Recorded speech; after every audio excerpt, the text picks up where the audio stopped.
We have a little bit of a unique story in that we both have dealt with same-sex attraction.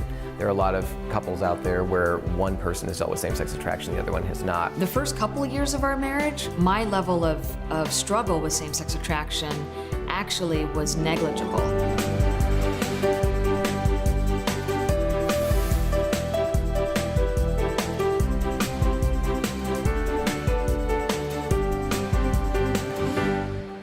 Welcome to Pure Passion.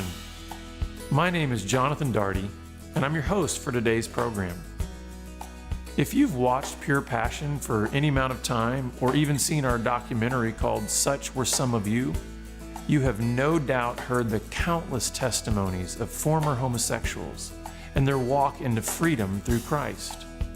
Some of these people get married and start families, sometimes to another person who came out of the lifestyle too. Today, we have one such couple.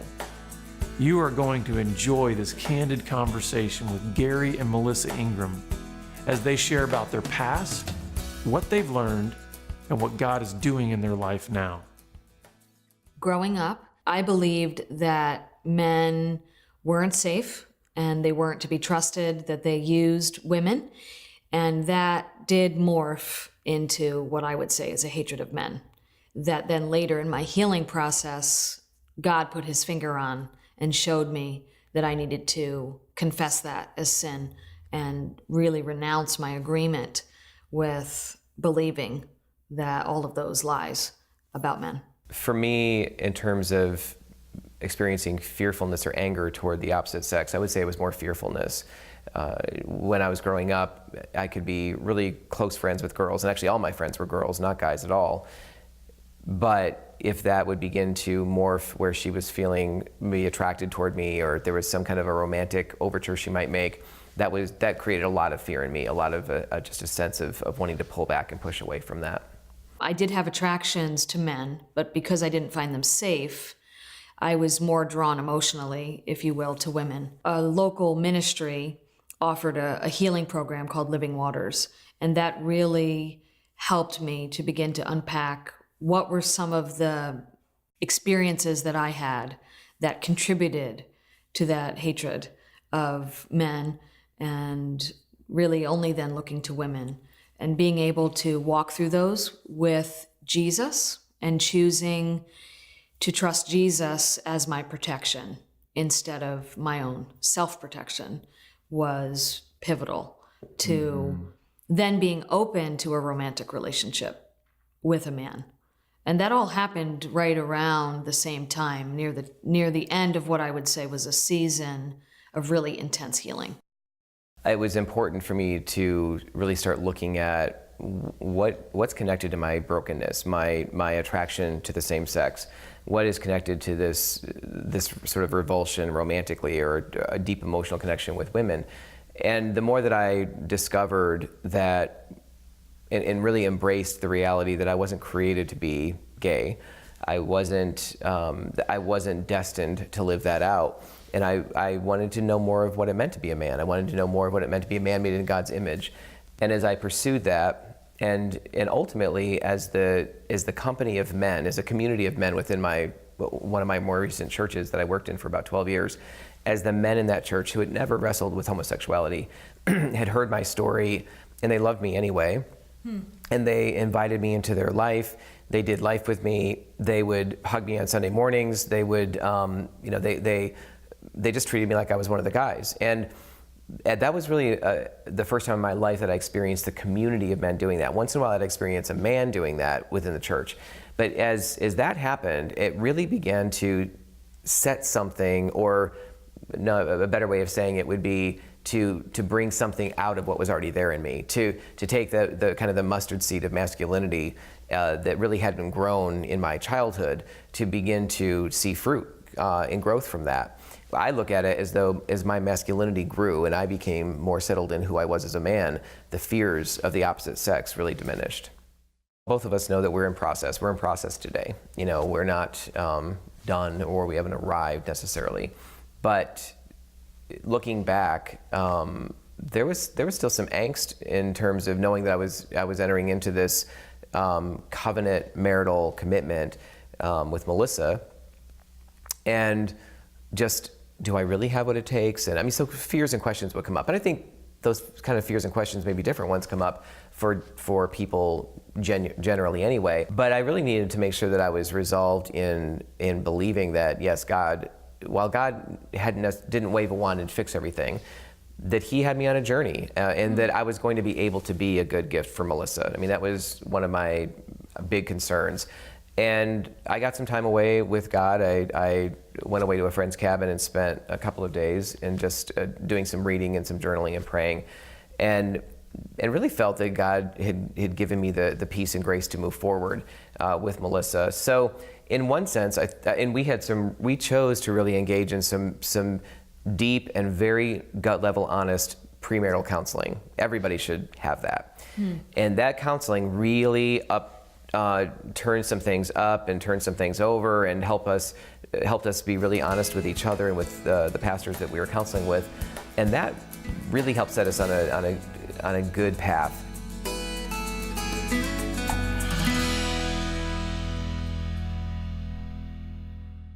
Would you like to find some clarity on the issue of homosexuality, what really causes it, and how God brings people out of it? Such Were Some of You is an award-winning documentary that delivers such clarity. It's an invaluable resource for every believer, church, or ministry that features 29 former homosexuals who bear witness to the power of God to transform anyone from anything. I had to say, Lady Gaga, shut up. I was not born this way. They know that I was stuck in the same flesh, struggle that they were stuck in. But I am free. We've also produced a second documentary that shows family members how to respond to their homosexual loved one. It's called How Do You Like Me Now? When a child, parent, spouse, or sibling says they're gay. I sat my parents down for the first time. They still had no clue what was going on, and I said, I'm gay, I'm HIV positive, and how do you like me now? Get both teaching resources on DVD at our online store by visiting purepassion.us. That's purepassion.us. I had pulled out a picture. This was about maybe 5 years into sort of my healing journey, pulling out a picture and looking at me and a bunch of friends, young adults, if you will, and looking at the picture, most of my friends were married. And at that point, I wasn't. I hadn't met Garry yet. And I said sort of to myself and to God, have I wasted my life, or have I missed an opportunity? And I heard God say, not audibly, but as we all know, God speaks to us, no, you haven't. In fact, taking the time to pursue healing will make you a better wife for the man I have for you. And I got a lot of peace out of that. And it was only a couple of months later that I met Garry. And so while I knew we had issues, I think the premarital counseling was very, very helpful. Mm-hmm. And yeah, just being honest about where we were at. And frankly, the first couple of years of our marriage, my level of struggle with same-sex attraction actually was negligible, which was a complete shock to me. I figured getting married and the stress of that and maybe the threat of that or whatever would have increased my same-sex attraction, but it was actually the opposite. We have a little bit of a unique story in that we both have dealt with same-sex attraction. There are a lot of couples out there where one person has dealt with same-sex attraction, the other one has not. And so I would imagine for the one that hasn't, their family would be really concerned about them marrying somebody who has struggled with homosexuality. For us, I didn't have that. My parents met Melissa, they loved Melissa, and my sister and brothers. I mean, there wasn't anyone, none of my friends or family, they were just all excited and really knew that God was, I was in a church community that knew me well. I was very transparent. They knew about my past brokenness and the journey that I was on. And we were all, at one point I felt like God was opening the door for marriage. And so many of them knew that, they were praying about that, they were excited about that. I grew up in a religious family, and so when I really started struggling with same-sex attraction, I was concerned about my family finding out what they would say. And honestly, at that point, my identical twin sister had become a born-again believer. And I pretty much figured that she doesn't have a lot of tact, love her to death, Love her. We're very close now. But it wouldn't have been out of character for her to tell me I was going to hell. And so I was kind of braced for that response. And that was not at all how her and my mother responded. In fact, what they said, which was so helpful, was, we love you. We don't agree. We don't believe this is God's best for you, but we love you. And then my sister handed me a list of scripture verses, that speak about against homosexuality, which I didn't read at the time. And that was what I needed to hear at that point. I feel like if they had been overly harsh, that would have really driven me away. Instead, it was only probably 2 years later that I gave my life to Christ through an event that my sister invited me to. So there was really an open door there to maintain that relationship with them. I was really tormented inwardly for a long time as a older child, as a young adult, and it was about 16 or 17 years. I was about 16 or 17 years old when I was talking with my mom one day, and my dad. We were outside actually, and we were doing something, my mom and I together, and then my dad was a ways away doing something else. And I finally just told my mom, just sort of blurted out, I think I'm gay. And I remember my mom, with tears in her eyes, just looking at me and saying, I was afraid you were going to tell me that one of these days. My dad overheard the conversation, which was remarkable because he didn't hear much of anything otherwise. But he overheard the conversation, and he just, we just didn't talk about it. And that was kind of how our family functioned or didn't function. Is difficult things would come up, and either there was something kind of explosive or it was just ignored. And so it was not something we talked about. And really my other family members, they found out a little bit over time after I went kind of full bore into homosexuality, but none of them had really had good answers necessarily. But even my parents, even my dad, remarkably still loved me well. There was no open door and the command to leave the house or any of that.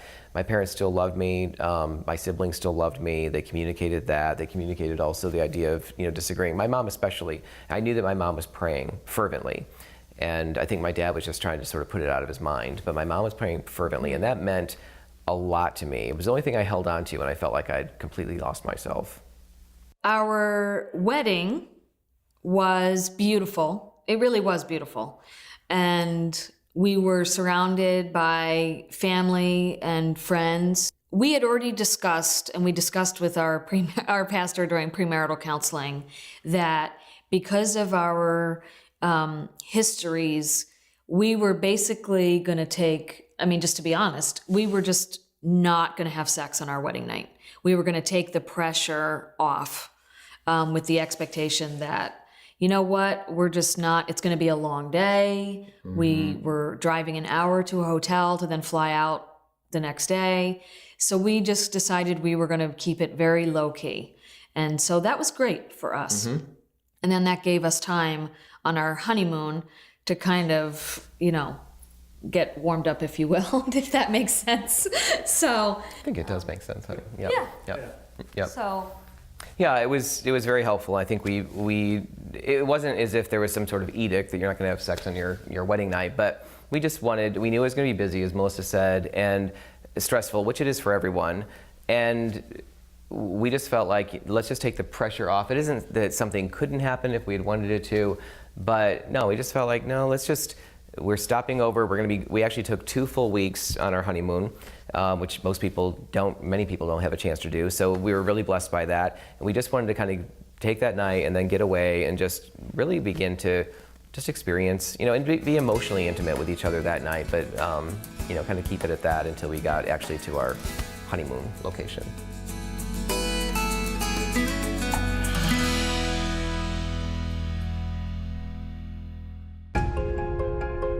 I sobbed like I'd never cried before.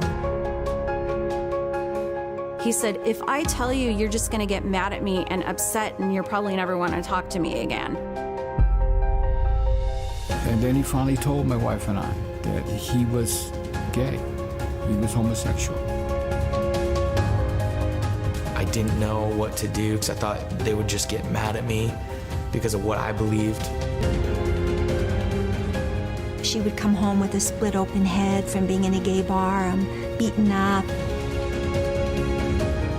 The hardest thing is answering the question of, will you attend the gay wedding?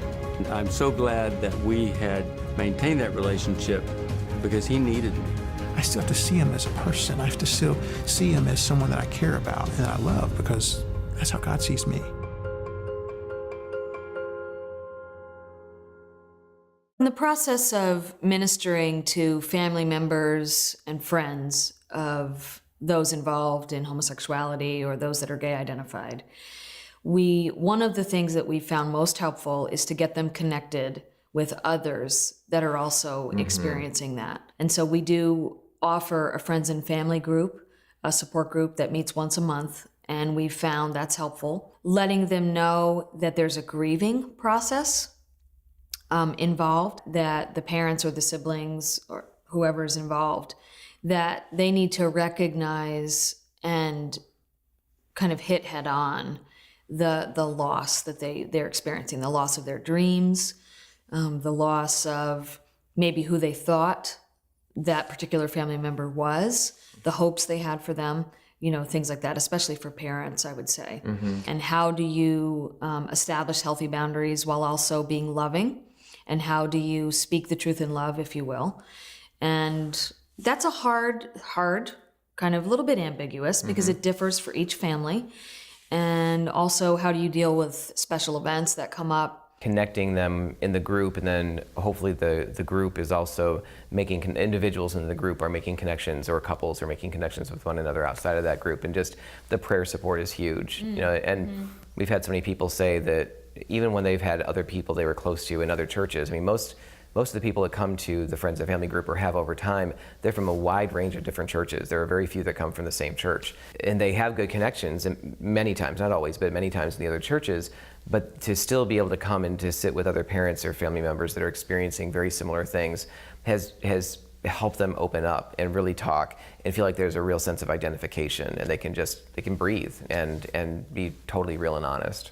God's desire, God's intent is reconciliation and forgiveness, and those two things are very different, but they can be a part of the same process. But he does desire forgiveness. He does desire for there to be wholeness, and if possible, for there to be restoration. That doesn't mean that divorce at some points isn't absolutely necessary.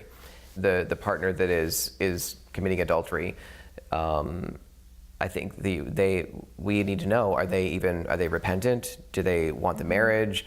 Where are they at? I mean, so it's very contextual to the actual circumstance and situation, and that's a dynamic circumstance. One day that person may say, they may be brokenhearted about what they've done, they may be willing to get help or support, they may be willing to get marital counseling, and then, a week or 2 or 3 or 4 months down the road, that changes, and they're no longer willing to do that. Well, that changes the dynamic. So it really depends on, ultimately, what is that person, can they come together and work together as a team or as a couple?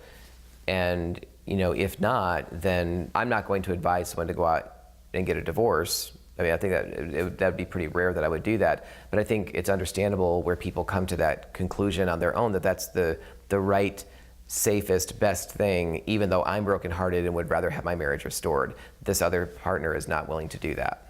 So I think when there's a marriage that's struggling, and let's say one of the partner or the spouse that has really same-sex attraction or sexual addiction of some nature, it's important that each person in the marriage look inward and say, okay, what's going on inside of me that I need to work on? And so part of it is, what do I have control over?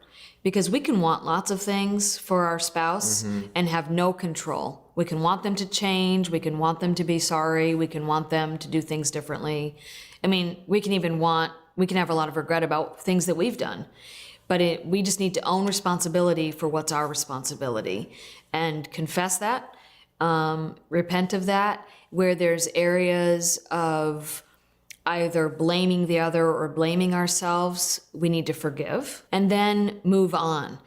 Blaming in particular really keeps people stuck, whether that's, again, in self-hatred or even blaming the other. So it's about really being open. God, what are you doing in me through this experience, even through this trial in my marriage? And then usually with a counselor or again, a support group, looking at, okay, why, let's say, and usually it's the wife, I mean, let's be honest, who has trouble setting boundaries, where in some instances, she lets the husband continually be unfaithful or walk all over her, you know, those kinds of things. So then, like as a counselor, really trying to unpack that with her and say, okay, you know, what's going on in you that you feel like you're not worth much more than that? And so again, processing that at an emotional level and really allowing God to speak the truth of how he sees her, you know, in this case.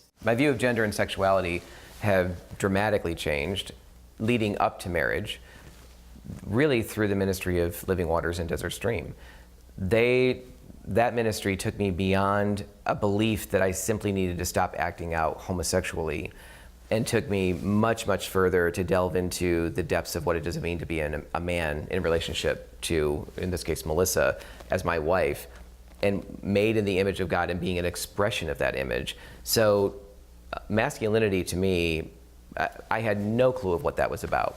I saw these cultural representations of masculinity, and I thought that's what it meant. Well, very little of that, if any of that. Some of that's just another form of brokenness, kind of in the opposite direction that I was going in. Really getting an understanding and a taste of what it means to be this kind of man. That there is a strength, there is a wholeness, there is substance inside of me that God is bringing to the forefront. All of that has changed my life and my perspective on gender and sexuality, particularly in marriage. For me, my view of gender, sexuality, sex, and marriage, all of that prior to God's healing in my life, all of that was negative. So I didn't think it was good to be a woman. In fact, I thought that to be a woman meant to be weak and a victim. I saw men as perverts, as passive, as abusers. Marriage was bad, sex was bad. I mean, pretty much everything was bad.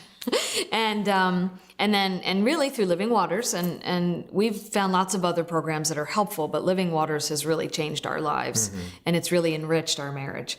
And so through Living Waters, again, sort of what Garry said, really coming into agreement with God that I am made in his image, female, that is very good, and that in my femininity, which God really restored, I have something to offer to the other, and that together we can do so much more than apart. I would really encourage anyone watching this, especially if you're a family member or a friend of someone involved in homosexuality, transgenderism, or really any life-dominating sin, to keep praying for them. Don't give up. It may seem like some days it's hard to get out of bed and face another day, especially parents. For friends of those, the world is going crazy. I mean, they're saying just do what you want, it's okay. And you may be the only person that your friend is going to turn to when they get to the end of their rope, and they need God, and you are that friend that has stayed by them and stood by the truth. We talk a lot these days about how it is not loving to bless someone in their sin and to say it's okay, to tell them it's okay. That is not loving. And so it's actually loving to continue to speak the truth in love, but not to waver on that. So stand strong and keep praying. And I think part of what that means, springboarding off of what Melissa was just saying, I think part of what that means is that person may not allow you to stand with them. They may not like what they hear. They may choose to go off and really pull away from you as their friend, as their mentor or whatever. And you have to, while that's painful and hurtful, you need to stand your ground and be that place that they know they can come back to. You know, when the bottom falls out, they need to know that you love them. You're not condemning them. You want them in your life, And they know that they can come back when, as I said, when the bottom falls out. The other thing I would say is for parents, and Melissa said this too, but I think getting a perspective that, and we don't want this as parents when we first find out. We want the simple, 3 steps, 6 steps, 10 steps maybe of what's going to fix this and put it back into order. And the truth is, this may be years. This could be decades. And it's the last thing that we want to hear as parents. But I think there needs to be an understanding of that, never giving up praying. It can be really hard for parents in particular if they're wrestling with the question that their son or daughter poses of asking them to come to their same-sex ceremony. And if they choose not to go, and other family members are going, oftentimes those family members will really condemn the parents or just say, look, you just need to go to this thing. So they start to experience a lot of pressure, both within their family and unfortunately now within the church too, applying a lot of pressure. And so everyone is kind of coming around this child that they are desiring and praying for God to break through in their lives and to transform. And they're being supported by others in the family or the church. And the temptation to just say, I'm tired of this. I just want to be in relationship with my child, and I'm just going to remove all the boundaries, remove all of the restrictions or whatever. Not that we restrict our love from them, but that we communicate truth to them. I'm just going to, culture saying it's okay, churches are saying it's okay, I'm just going to agree with that. That can be a really strong temptation. And so we just really encourage parents to hold to what they understand biblically to be true and to find the support they need forever, how long they need it. Mm-hmm. And then also, if parents can start giving back in some way, there are plenty of people that have a desire to come out of homosexuality. It may not be their son or daughter right now, but it's somebody's son or daughter right now. And that parent can come alongside and love that child. It's not their own child, but someone else's child. Through a process. They can be part of that child's solution, part of that child's connection in the family of God to move them toward greater wholeness. So those are some of the things we would also encourage. What great encouragement from a great couple. Praise God for His redeeming work and continuing sanctification of His saints. Clearly, there is hope for your loved ones who may be in the homosexual lifestyle. Do continue to pray for them and utilize the resources that are available today. If you'd like to learn more about Garry and Melissa's Love and Truth Network, please visit loveandtruthnetwork.com. Garry is also involved with a network of ministries specializing in sexual brokenness issues. Their website is restoredhopenetwork.org. Thank you for watching Pure Passion. I'm Jonathan Daugherty.